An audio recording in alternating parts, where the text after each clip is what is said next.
And so inevitably hyperinflation comes up. And yes, hyperinflations do happen.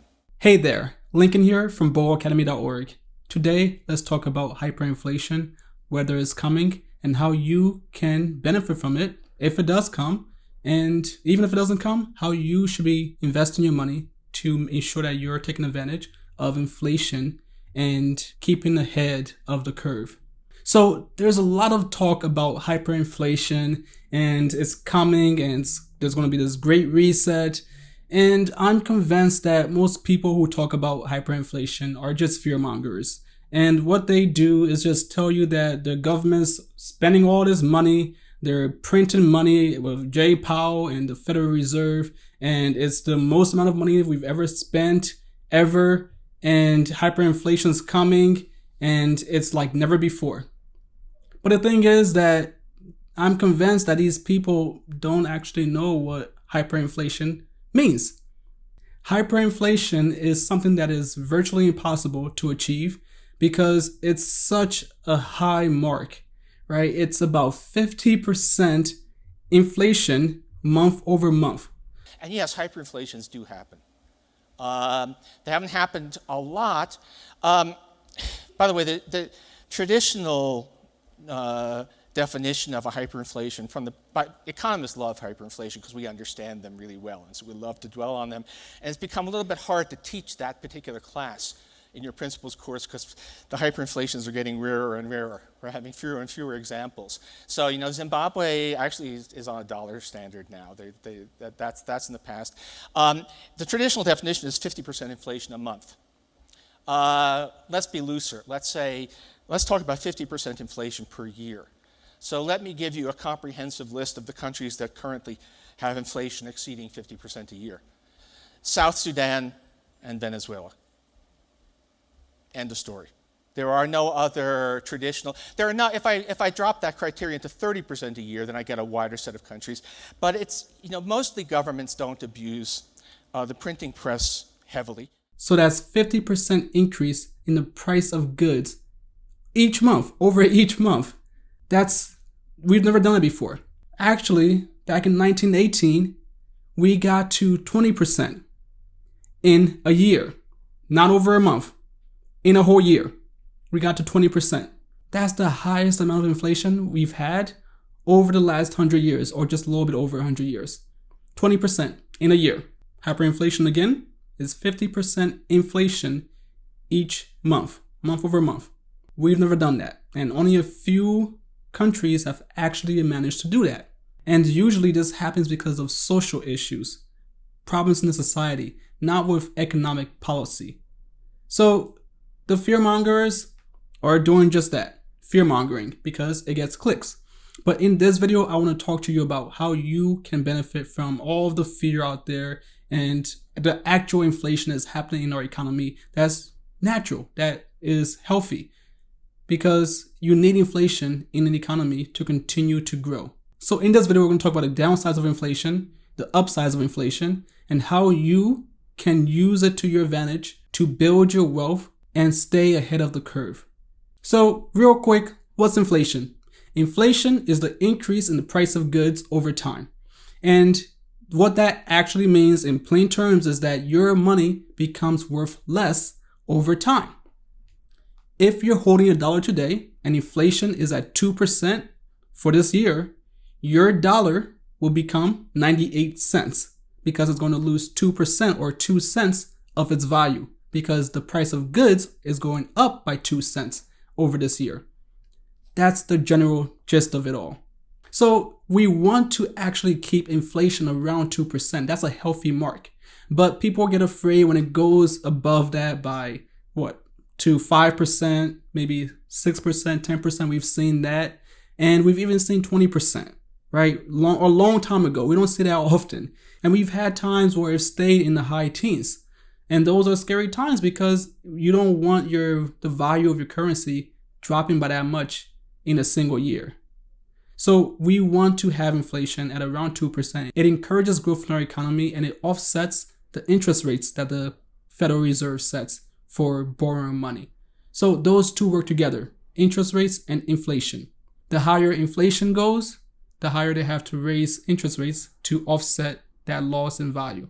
And the lower inflation goes, the lower interest rates have to go in order to rebalance that scale to bring inflation back up, because the interest rates going down means more borrowing money, which means that people are going to invest that money into the economy and stimulate the economy by driving up supply and demand in the same time, which would bring up inflation because people are going to be spending their money more, which means that demand will rise. And in order to offset that rise in demand, suppliers will increase their price, and that brings on more inflation, because inflation is the increase in the price of goods over time. So that's how inflation works. That's what it actually means. Your money over time will decrease in value, will become worth less over time. And the Federal Reserve wants to keep that at about 2% over the long term. Sometimes they'll go a little over and sometimes they'll go a little below, but so long as they keep it at around 2% average over the long term, we're all happy. That's the goal. And again, we never seen hyperinflation. We likely will never see hyperinflation unless, of course, our society starts to break down and we have more social issues. So let's put that aside for now, right? Let's put that aside until it becomes an actual impending issue. And let's talk about how you can use inflation to your advantage, to build your wealth, and what you must do in order to avoid falling behind in a wealth building journey, in order to avoid staying poor. If you're not doing what we're about to talk about, you're going to continue to lose money, lose wealth, miss out on opportunities to build wealth, and stay poor due to inflation and, of course, how our economic system works. So we've discussed the downside of inflation, that your money becomes worth less over time. But real quick, let's just talk about the upside. The upside, a very good upside, is that because your money becomes worth less over time, your dollar today will become 98 cents tomorrow. Your loans become cheaper to pay off over time. How? And this is the important part. Because your money is worth less. You're paying back your loan with money that is less valuable. So that means you're giving less value than you received. Say you take out a loan for $100. That means that today you get $100 worth of value. But in next year, after inflation of 2%, $100 in our economy is only worth $98. And each dollar that you use to pay off that loan is worth only 98 cents. So you were able to borrow $100, use it, and then next year, or in the years going forward, you pay it off as the value of that money decreases. So you're paying back less each year. Next year, each of your dollars that you use to pay off that loan is worth 2% less. And the year after that is worth 2% less again, which is compounding. So every year is going down 2%. And each year, you're paying less value back to the bank to pay off that loan. That may seem a little complicated, but all it means is that you get to use money today, borrow money today, and then pay off with money in the future that's worth less. So you get all the value, you get 100% of value today, and you pay off a lesser percentage of that value that you got and were able to use to build your wealth in the past. So all in all, your loans become cheaper over time to pay off. That's a great thing because of what we're going to talk about now. How you can use inflation to build your wealth. Take advantage of the system that we have to make sure that you stay ahead. So I have 5 things that you need to do to take advantage of inflation. As it rises and as it falls, whatever the case, inflation will be here and you need to know how to take advantage of it. Number 1, increase your income. As the value of our money goes down every year, you want to make sure that your income is staying up with it and actually rising above it. So if the value of your money decreases by 2% every year, if inflation is 2% each year, then you need to increase your income by at least 2% every year to keep up. And ideally, you want to exceed that. You want to continue to increase your income, increase your salary at your job, increase your revenues at your business that you run, so that you can stay ahead of inflation and not actually lose value in your pocket. How do you do that? 1, if you work a 9 to 5, if you work for somebody else, make sure that each year you get a raise of at least 2%. make sure that your salary is keeping up with inflation. And if you can, work hard so that you can get a much bigger raise each year than 2%, so that you can get ahead and not just keep up. And if you run your own business, same idea. Make sure that your revenues are increasing by at least 2% every year. And of course, work hard to not just keep up, but to get ahead. So increase your revenues by much more than 2%. Maybe 5%, 10%, 20%. Ideally, at least 15%, so that you're a high growth business. That's how you build wealth, by increasing revenues and bringing in more profits over time. So your income streams, whatever they are, need to increase by at least 2% every year to beat inflation, or whatever inflation is that year. This year it might be 4%, and the next year might be 5%, and the next year after that it might be 1% and 2%. So you need to keep up and exceed what inflation is. Number 2, invest your money, your income, into assets that return you more than 2% a year, that beat inflation. So you can invest into the S&P 500 in the stock market and get about 7% to 10% every year, given what it's done over the last 100 years. That's what it's averaged, around 8% every year. So just investing in a broad index fund will more than beat inflation for you. And that's very simple. You don't have to do too much work. All you gotta do is put your money into these 500 companies. In this index fund is one stock, and it'll grow by 7 to 10% every year over the long term, right? All of this is about the long term. Don't be too focused on the short term, because if you're too focused on the short term, you're gonna mess all of this up. So it's important to be focused on the long term. And while we're talking about investing, save less money in your bank account. You want to make sure that you're retaining your income, not spending all of your income, but you don't want to keep all of your money in your savings account, because your bank doesn't care about your wealth. All they care about is taking your money, investing it into assets that generate more than 2% per year, beat inflation and beat the market, so that they can build their wealth using your money.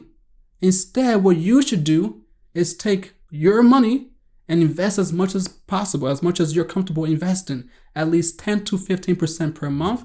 And if you want to build wealth faster, you can go as aggressive as I do. I invest at least 50% of my income every month. I don't keep any savings besides what I need to pay off bills and pay for any miscellaneous expenses that come my way that I have to pay with a debit card. That's the only use of my savings and checking accounts. But besides that, all my income goes into my business, investing into my business, investing into stocks that I believe in, high growth stocks like SoFi and ChargePoint and Cloudflare and Tesla and whatever else, Tattoo Chef, whatever you believe in for the long term that you believe will continue to grow, that's where you should be putting your money. If it's your own business, if it's somebody else's business that you believe in, you need to invest into assets that generate you more returns than inflation. And that includes real estate. Take out a loan. That's our next point. Number 3, go borrow some money and invest it. Take out a mortgage, buy a house. Real estate is the main way that most people in this country build their foundation for their wealth. If you own a house, you're more likely to be wealthy than anyone who doesn't own a house. So save enough money for a down payment, go learn how to buy a house, take out a mortgage, and buy a house, build equity in that house, and maybe even get a tenant so that they can pay off your mortgage for you. And if you're paying off some of that mortgage yourself, the great thing is, as we discussed before, you will pay off that loan with money that is worth less each year because of inflation. As inflation operates, your money becomes worth less, which means you're paying less money to service your loan every year. So take advantage of that. Start off by house hacking. And there's many videos out there. You can check out Bigger Pockets. They talk about this all the time. House hacking, buy a house, rent out part of it to somebody else so that they can help you pay off your mortgage. And eventually you will have an asset that you actually have equity in. Well, hopefully you start off with equity in it, and over time you acquire more equity, and someday, maybe 3 years on the road, you'll have this house with all 100% equity in it. and it will have appreciated in value over that same time. So if you buy for 500,000 and it appreciates in value by say 10% every year, it's going to be worth a lot more compounded every year over 30 years. I don't know what the math is, but you can do it yourself. Compound 10% over 30 years. Plus, somebody else helps you pay off your mortgage. Plus, you're paying off your mortgage with less value, less money each year because of inflation. So inflation is not your enemy. It can be used to your advantage. And number 4, don't be in a rush to pay off your loans. So long as you have income, so long as you have your job and you have your own business and you know how to continue to bring in income, revenues every month, every year, you don't have to be in a rush to pay off your loans. I have student loans. I could pay them off, 10 times over. But I choose not to.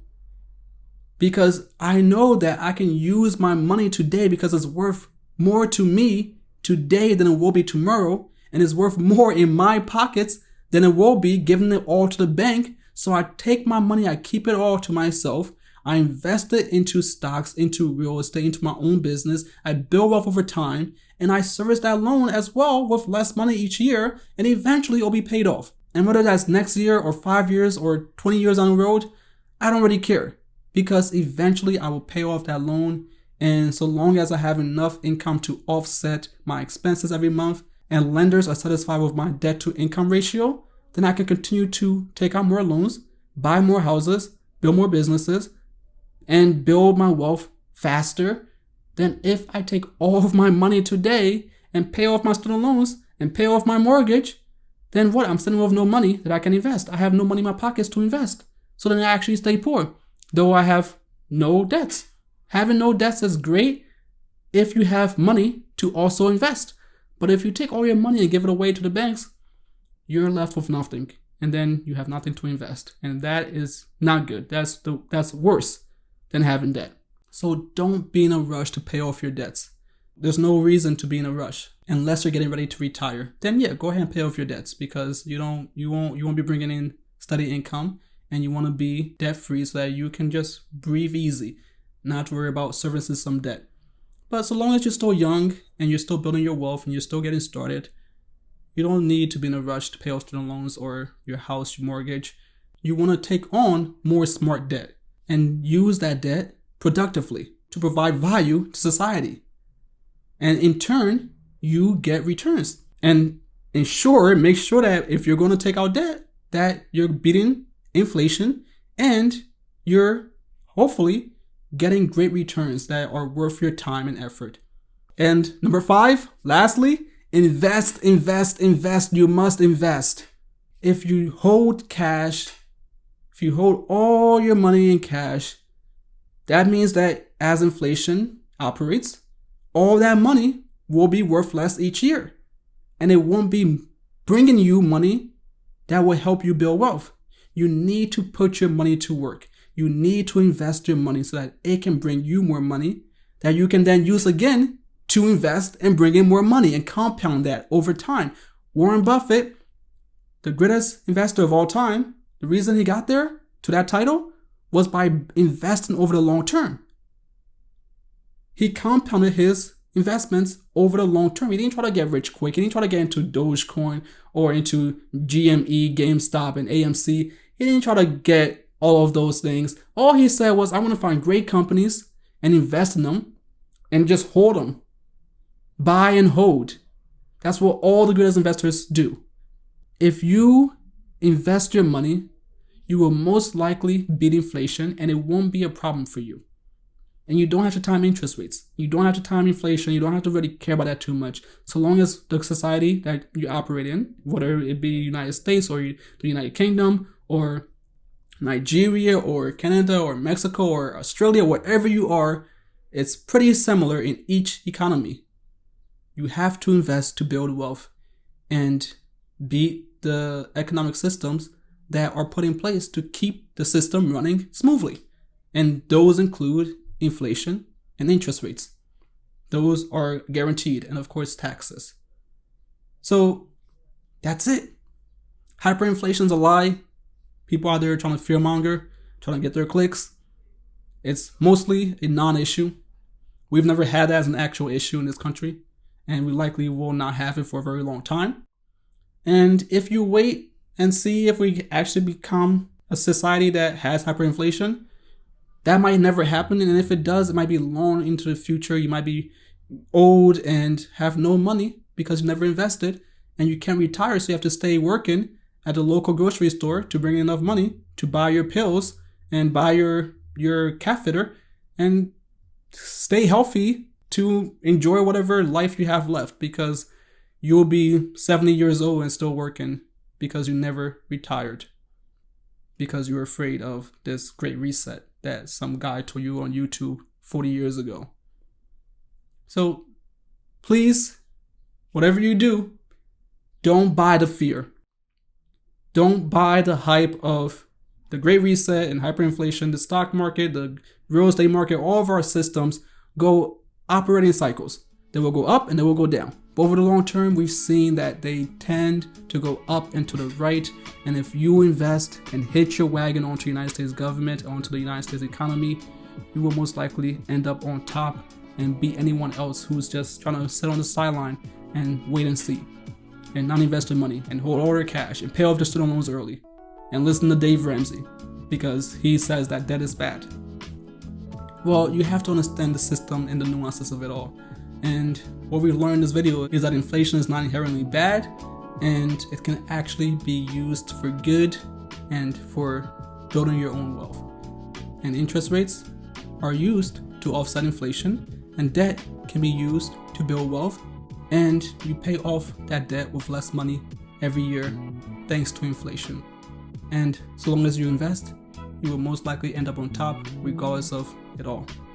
That's all for now. If you enjoyed the video, do me a big favor, like the video below, subscribe to the channel, hit the notification bell, and comment your thoughts on inflation, hyperinflation, on debt and investing in real estate and stocks, what you're doing, how you're spending your money, how you're building your wealth, and let's discuss it.